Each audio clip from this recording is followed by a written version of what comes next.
What does it mean to cancel a policy? I whispered during my lunch break at work, trying to keep my voice down after realizing I had been too loud on the phone. I didn't make any such arrangements, I said, feeling puzzled and frustrated. My mind went blank. The insurance company representative on the other end, a woman, remained calm despite my distress. According to our records, we received a request for policy cancellation from your end, and the procedure has been completed, she said. I had been subscribed to a savings-oriented life insurance policy. My sister-in-law, Rachel, an insurance agent with demanding quotas, had persuaded me to get an insurance policy that was more expensive than the market rate. I'm Stella, a 40-year-old office worker living in an apartment with my husband and daughter. Today has been tough from the start. My husband announced he was going on an overnight business trip as soon as he woke up and started packing his bags. Our daughter, Amy, began fussing over her missing math textbook. Amy is only in first grade, so her need for help is expected, but when my husband starts fussing about his missing travel bag and new socks, it can be quite a handful. I've been contemplating divorce for a while due to our relationship being on the rocks for the past year, and this kind of thing just adds to the irritation. Why don't you both prepare the day before? I blurted out, unable to contain my frustration. Amy obediently apologized and promised to be more careful next time. I softened my tone. That's okay, honey. I should have helped you check it yesterday. I'm sorry. My husband, however, was different. Amy is still young. If you were taking care of everything, she wouldn't be in this mess. And if you had bought me new socks, I wouldn't be complaining like this. I was furious at his petty complaints. I had no idea about your business trip. There are freshly laundered socks in the drawer. Isn't that okay? I like to wear brand new socks when I'm on a business trip.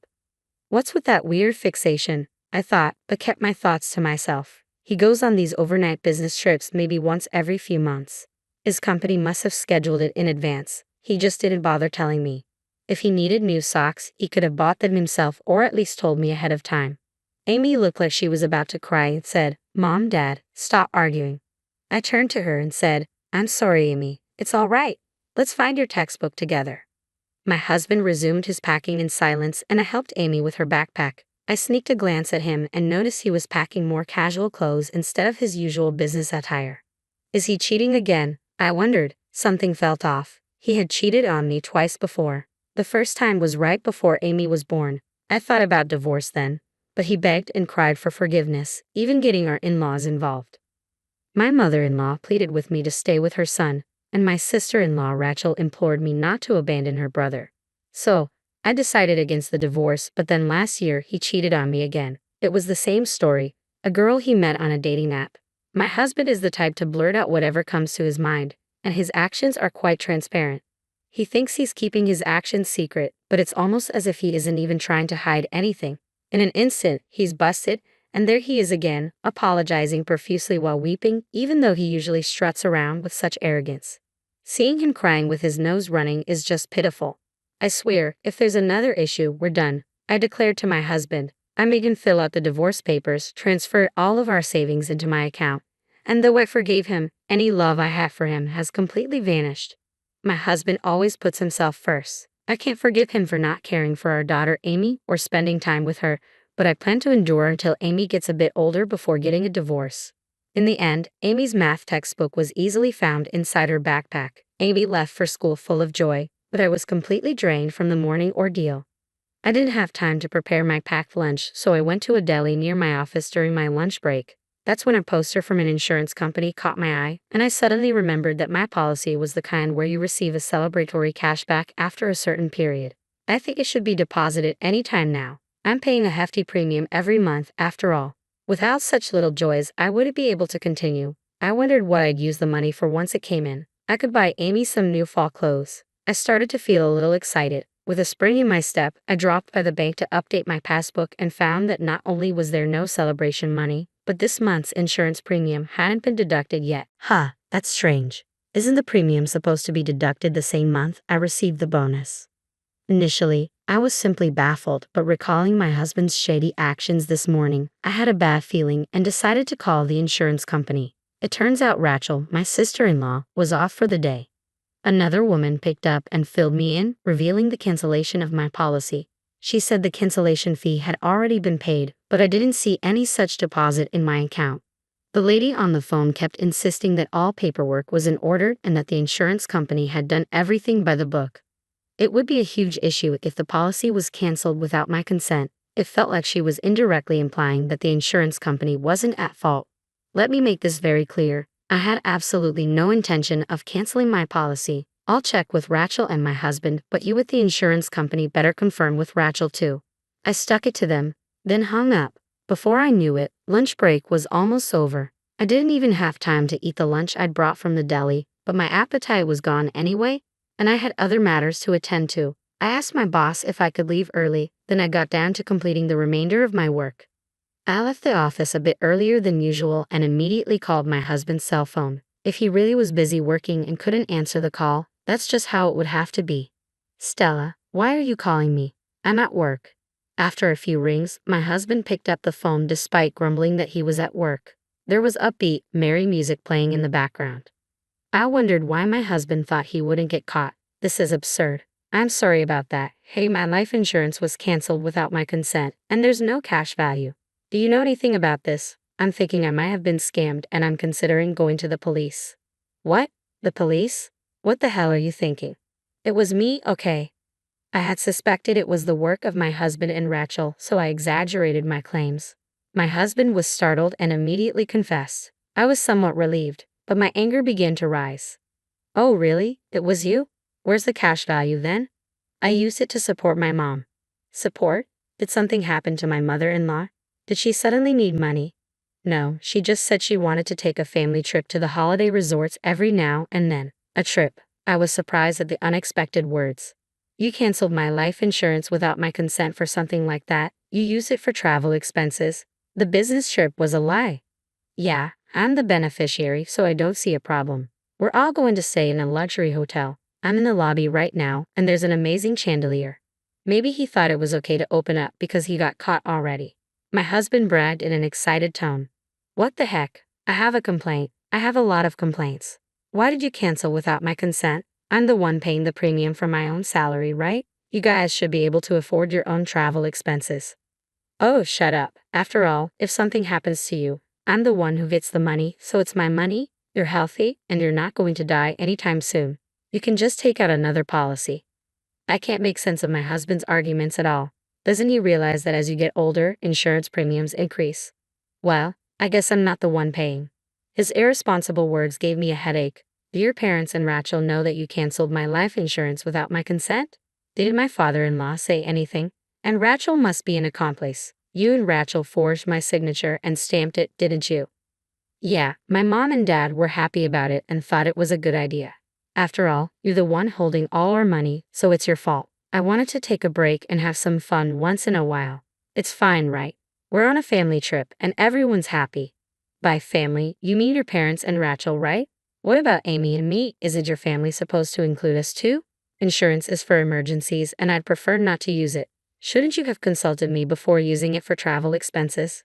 Because you would definitely say no. You and Amy are always together, so it's okay to have a change.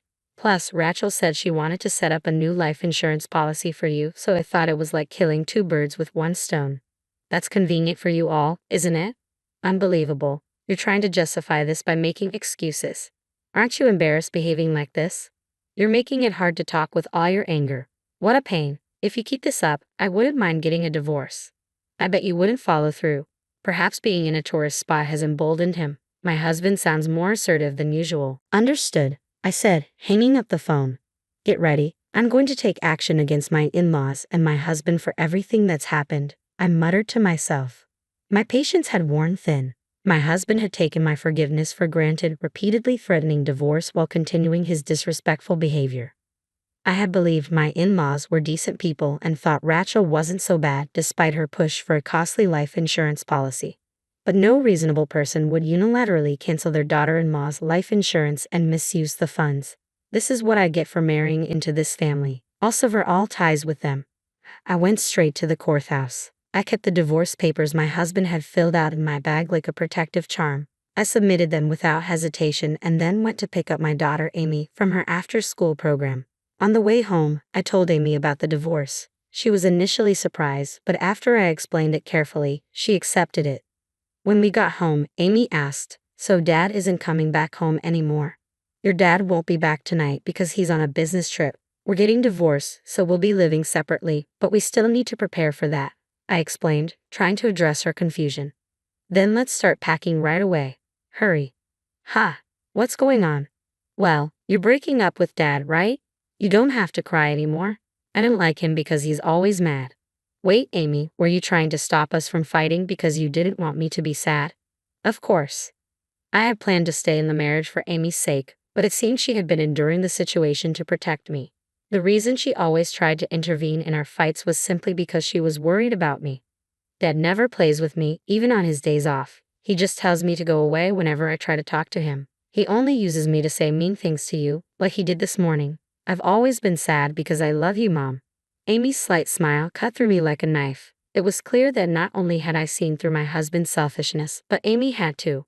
Realizing how deeply my husband's behavior had affected her broke my heart, and I felt tears welling up. I'm so sorry, Amy. I didn't realize how much you've been going through. From now on, it'll just be the two of us, but I promise to take good care of you. I love you so much. Yay! Determined not to let Amy be unhappy again, I threw myself into organizing our new life. While she worked on her homework, I contacted a lawyer, searched for realtors and movers online, and reached out to my parents. When I explained the situation, they urged, come back home right away. Amy doesn't need to change schools. My father offered to borrow a truck and help with the move the next morning. I notified the landlord and the elementary school, letting them know we'd be commuting from my parents' home and would handle the school paperwork gradually. I'd also called work to take a vacation day so I could get everything sorted before my husband returned. The next day, my parents arrived, and we swiftly moved our belongings to their home. By the time my husband came back, everything was already packed and only his things remained in the apartment. I left a note saying, "We are divorced. We are now strangers," and then left the apartment. I imagined his shock when he came home and found us gone. It felt like a small victory. The smoothness of this process was thanks to the research I had done during his previous affair. I had made it clear before, next time, there will be no discussion. We'll divorce, and we had agreed that I would retain custody and all our shared assets. So my daughter and I began our new life at my parents' house.